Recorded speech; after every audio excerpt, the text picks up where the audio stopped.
मगर आपके हिसाब से बिटकॉइन एक मुद्रा है या एक टोकन?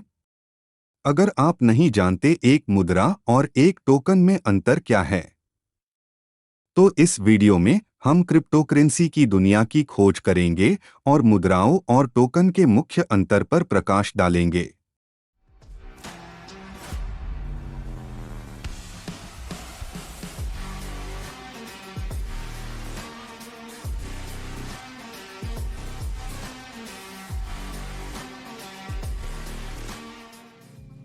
सबसे पहले हमें समझने की कोशिश करते हैं कि क्रिप्टोकरेंसी के संदर्भ में मुद्रा या कॉइन क्या होता है। कॉइन वह डिजिटल मुद्राएं हैं जो अपनी ब्लॉकचेन नेटवर्क पर स्वतंत्र रूप से काम करती हैं। वे सामान्यतः विनिमय का माध्यम बनाई जाती हैं, ठीक वैसे ही जैसे पारंपरिक पैसे और भुगतान या मूल्य संरक्षण के रूप में प्रयोग के लिए डिजाइन की जाती हैं। कॉइन के जाने माने उदाहरण में बिटकॉइन और प्रसिद्ध डोजकॉइन शामिल हैं।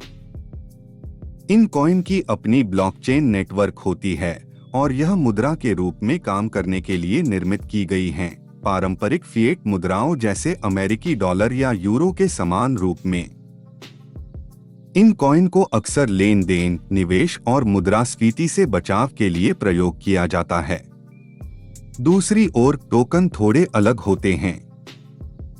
टोकन मौजूदा ब्लॉकचेन नेटवर्कों पर बनाए और काम करते हैं, आमतौर पर इंग्लिश में स्मार्ट कॉन्ट्रैक्ट्स के रूप में जाने जाने वाले स्मार्ट अनुबंधों की विशेषता का उपयोग करते हैं।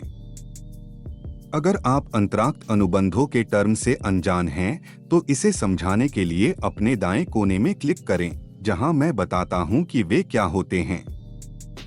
टोकन को दो प्रमुख प्रकारों में वर्गीकृत किया जा सकता है: उपयोगिता टोकन और सुरक्षा टोकन।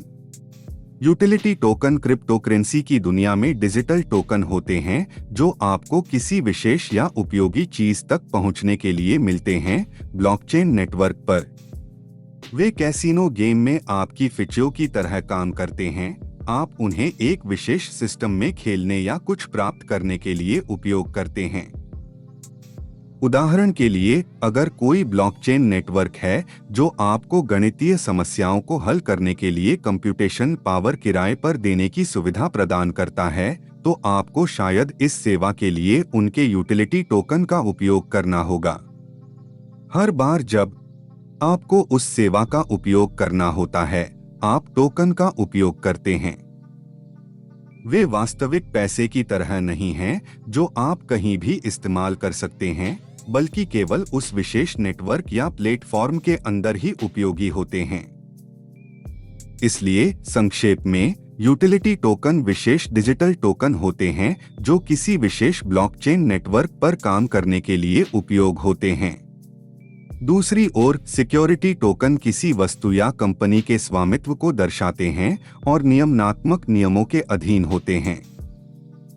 सिक्योरिटी टोकन विभिन्न प्रकार के एसेट को दर्शा सकते हैं, जैसे किसी कंपनी में शेयर, वस्तु या किसी फंड में हिस्सेदारी। वे अक्सर निवेश संग्रह के उद्देश्यों के लिए प्रयोग किए जाते हैं, जहां निवेशक अपने निवेश पर लाभ की उम्मीद करते हैं। मुद्राओं की तरह, जिनके पास अपने ब्लॉकचेन नेटवर्क होते हैं, टोकन मौजूदा ब्लॉकचेन प्लेटफॉर्मों पर बनाए जाते हैं, जैसे कि इथेरियम या बाइनेंस स्मार्ट चेन। ये प्लेटफॉर्म्स टोकन की निर्माण और प्रबंधन के लिए बुनाने और टूल प्रदान करते हैं। उनकी विशेषता और वितरण को परिभाषित करने के लिए स्मार्ट कॉन्ट्रैक्ट्स का उपयोग करते हैं। इथेरियम ब्लॉकचेन पर काम करने वाले टोकन के उदाहरण हैं: टेदर USDT, जो डॉलर से एक संवाद बनाने का लक्ष्य रखता है, मूल्य में स्थिरता प्रदान करता है।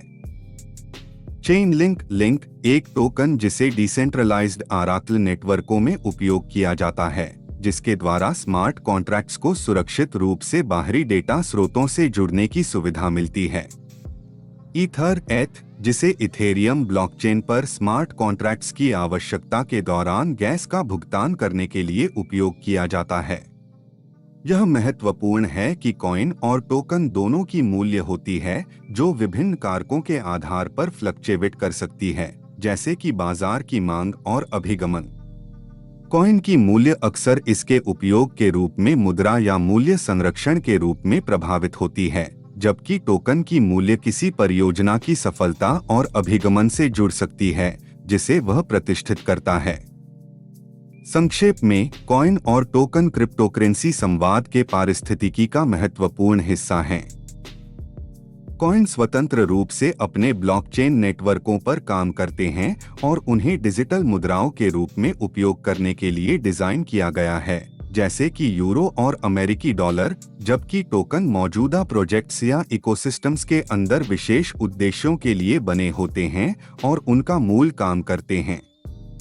हम उम्मीद करते हैं कि आपने इस वीडियो का आनंद लिया और कुछ नया सीखा। अगर आपको यह सहायक लगा तो कृपया लाइक बटन क्लिक करें, हमारे चैनल की सदस्यता लें और हमारे आने वाले वीडियो के साथ अपडेट रहने के लिए सूचना घंटी को चालित करें। अगर आपके पास कोई सवाल या भविष्य के वीडियो के लिए सुझाव हैं, तो कृपया उन्हें टिप्पणियों में छोड़ दें। देखने के लिए धन्यवाद और हम आपको अगले वीडियो में देखने की उम्मीद करते हैं।